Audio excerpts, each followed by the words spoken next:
आपण आता आलोय सिद्धटेकच्या सिद्धिविनायक मंदिरात। इथे येण्यासाठी आपल्याला थेऊरवरून 1.5 तास लागला।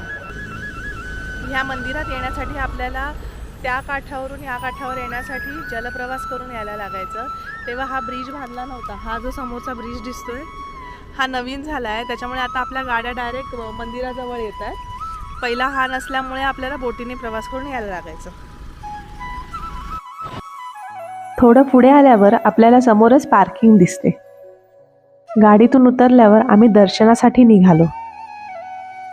समोरच आपल्याला एक दगडी कमान दिसते। त्या कमानीतून आतमध्ये गेल्यावर सर्वप्रथम आपल्याला मूषकचे दर्शन होते।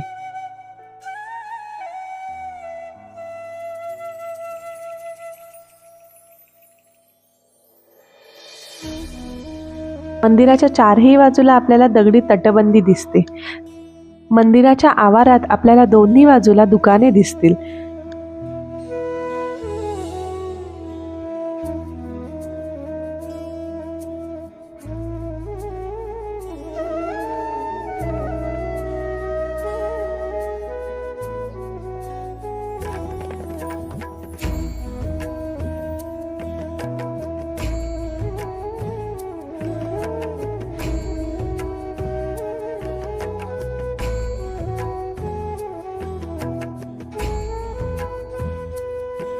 त्यानंतर गाभाऱ्यात प्रवेश करण्यासाठी थोड्या पायऱ्या चढून वर जावे लागते।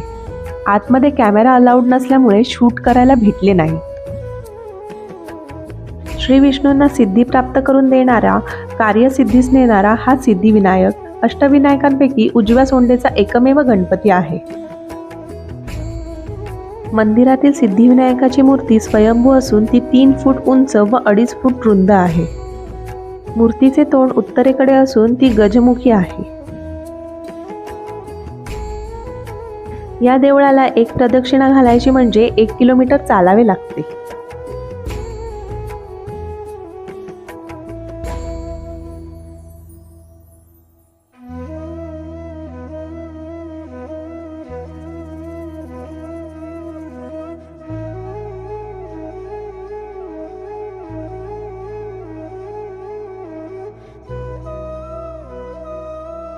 दर्शन घेऊन झाल्यावर मंदिराबाहेरील ताज्या उसाच्या रसाचा आस्वाद घ्यायला विसरू नका।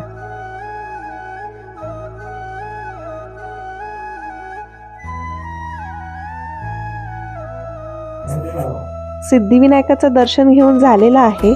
आता आपण चाललोय आपल्या पुढच्या गणपतीला, तो म्हणजे मोरगावचा मयुरेश्वर।